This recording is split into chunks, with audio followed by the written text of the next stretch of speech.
Hello students. तो तैयार हो जाइए फिर से पढ़ने के लिए, क्योंकि आपके 18 से 20 तक होने वाले हैं फर्स्ट टेस्ट, यानी कि प्रथम परख। और प्रथम परख में जो हर सब्जेक्ट में आपके अब तक हमने सीखा समझा भाग फर्स्ट या फिर आकलन भाग फर्स्ट जो भी दिया हुआ है, जिस नाम से भी दिया हुआ है, वहाँ तक आपके चैप्टर आने वाले हैं। आज हम कर रहे हैं आकलन फर्स्ट हिंदी सुमन भाग एक कक्षा 3 के लिए हिंदी पाठ्य पुस्तक जो हमारी चल रही थी, उसका आज हम करने वाले हैं आकलन फर्स्ट। सबसे पहले इसमें दी हुई है मौखिक अभिव्यक्ति। इस चित्र में क्या हो रहा है, इसके बारे में शिक्षक और अपने साथियों को 7-8 वाक्यों में बताइए। देखो बच्चों, चित्र हमारे सामने है, इसमें बहुत सारे पेड़ हैं, एक जंगल का सा, एक गांव का सा जिसमें बहुत पेड़ हैं, वहाँ का दृश्य है जिसमें एक हाथी है। हाथी के ऊपर पालकी लगी हुई है जिसको एक महावत चला रहा है और पालकी में बच्चे बैठे हुए हैं। बहुत से जानवर भी हमें यहाँ पर दिखाई दे रहे हैं।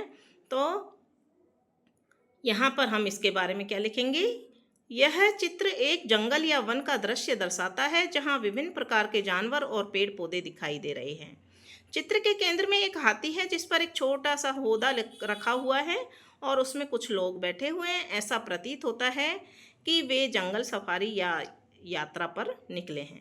हाथी के आसपास और जंगल के अन्य हिस्सों में अन्य कई जानवर भी दिख रहे हैं, जैसे हिरन, जंगली सुअर और संभवतः एक बाघ या तेंदुआ।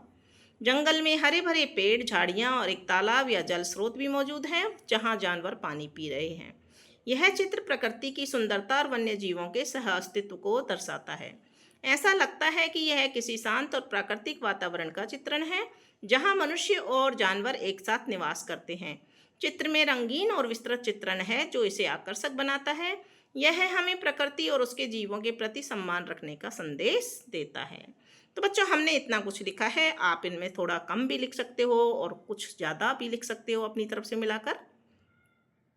अब देखते हैं प्रश्न नंबर 2। चींटी की तबीयत कहानी में आए पात्रों के बारे में बताइए। चींटी की तबीयत हमने कहानी पढ़ी थी, तो उसमें कौन कौन से पात्र थे? तो यहाँ दिए गए प्रश्नों के उत्तर पाठ्य पुस्तक में दी गई कविताओं और कहानियों के आधार पर हैं, इसलिए चींटी की तबीयत कहानी में आए पात्रों के बारे में बताइए। इस क्वेश्चन को हम यहाँ करेंगे।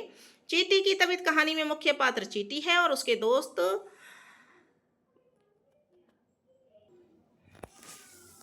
बछड़ा, बहेरा और मेमड़ा। यहाँ बछड़ा आप इसको कट करके ये गलत लिखे है, तो बछड़ा यहाँ लिखना है अपने को। एक तो बछड़ा था इसमें, ठीक है ना, और मेमना तो इस कहानी के पात्र हैं।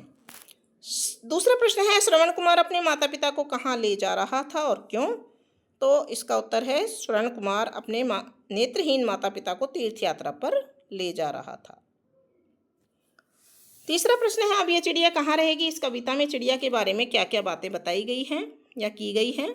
अब यह चिड़िया कहाँ रहेगी? कविता में चिड़िया के बारे में निम्नलिखित बातें की गई हैं। तेज आंधी आने से उसका घोंसला टूट गया है और अंडे फूट गए हैं। वह अपना दुख किसी से नहीं कह पा रही है। उसे घर में रहना पसंद नहीं है। वह चींची करके अपनी बेचैनी व्यक्त करती है। उसे रहने के लिए सुरक्षित स्थान नहीं मिल रहा है। अब है पढ़कर समझना। दी गई कहानी को पढ़कर प्रश्न का उत्तर दीजिए। तो कहानी को पहले पढ़ते हैं। बच्चों, पढ़ना आना बहुत जरूरी है। यदि आप पढ़ नहीं पाओगे तो आप प्रश्नों को नहीं समझ पाओगे, कहानी को नहीं समझ पाओगे और उत्तर भी नहीं लिख पाओगे। इसलिए हिंदी में वाचन आना बहुत जरूरी है। मोनू को पक्षियों से बहुत प्यार था। एक दिन उसने देखा कि एक नन्हा पक्षी पेड़ से गिर गया है और फड़फड़ा रहा था। वह डर गया था कि उसकी माँ भी पास ही चींची कर रही थी। मोनू ने धीरे से पंछी को उठाया और एक कोमल कपड़े पर रख दिया।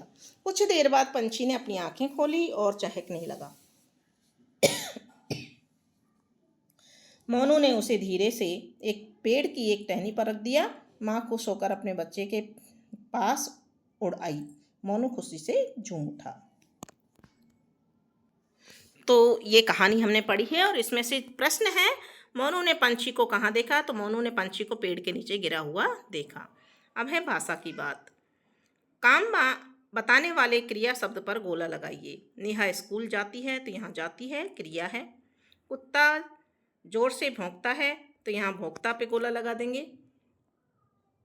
ठीक है बच्चों, वैसे हमने उत्तर नीचे लिखे हैं, आपको बता देते हैं। यहाँ पर देखिए, ये देखिए, कुत्ता जोर से भौंकता है, पापा चाय पी रहे हैं तो पी पर यहाँ गोला लगेगा।